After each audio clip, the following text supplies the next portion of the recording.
Bien, bah écoutez, bonjour à toutes et à tous. Vous êtes en direct sur C17 Info. Alors regardez, on va vous montrer un détail d'une belle fresque qui est donc sur le site du Gabu. Regardez, ça vous dit peut-être déjà quelque chose. Alors nous sommes en compagnie avec Bruno de Beaufort, qui est le directeur du CNAR et qui va nous expliquer, écoutez, il va nous expliquer la belle histoire de cette fresque. Bonjour Bruno.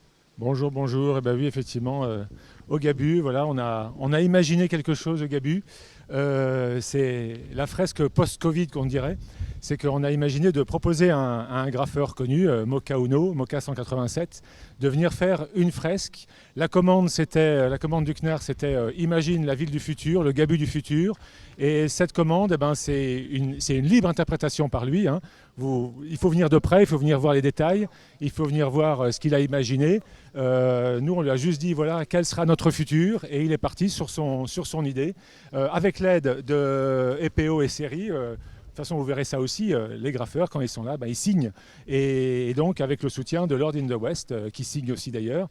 Et voilà, cette commande du CNAR, c'est dans l'idée que pour nous, le Gabu, ça peut être plus qu'un simple espace d'animation ou de divertissement. Ça peut être un lieu, vraiment un creuset, un nouveau chantier pour les artistes au cœur de la ville. Ça peut être un endroit où vraiment les artistes montrent ce qu'ils savent faire, travaillent ce qu'ils savent faire, répètent et ensuite vont exporter leurs œuvres ailleurs ou viennent de très loin pour venir travailler à La Rochelle et ensuite travaillent que ce soit entre le centre et périphérie et les quartiers.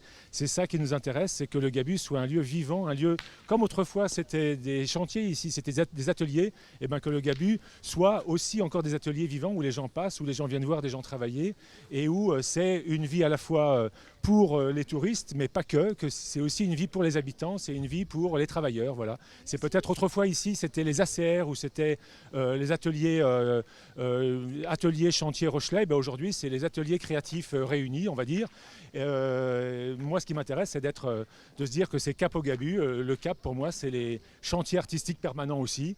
Voilà, c'est tout ça qui nous motive aujourd'hui pour dire que le Gabu, comme il est écrit d'ailleurs, et ça c'est les graffeurs qui l'ont écrit, Save the Gabu, c'est dans l'idée que vraiment ce Gabu ne reste pas juste un lieu mort, un lieu vide, un lieu qui serait aplani, rasé et où plus rien ne vivrait, à part peut-être des gens qui passeraient voir quelques personnes en train de faire des divertissements, mais vraiment ça, c'est quelque chose qui nous paraît assez creux. Voilà. Donc bienvenue au Gabu, venez voir, il faut venir voir de près cette fresque et venir voir les détails. Peut-être qu'il y aura des choses qui se rajouteront au fur et à mesure, mais c'est vraiment quelque chose qui nous motive, c'est de réfléchir à cette ville. Et voilà, c'est une interprétation tout à fait subjective évidemment de Moka. À vous de venir discuter, réfléchir avec nous pour l'avenir du Gabu. Merci et bonne journée et bon mois de juin.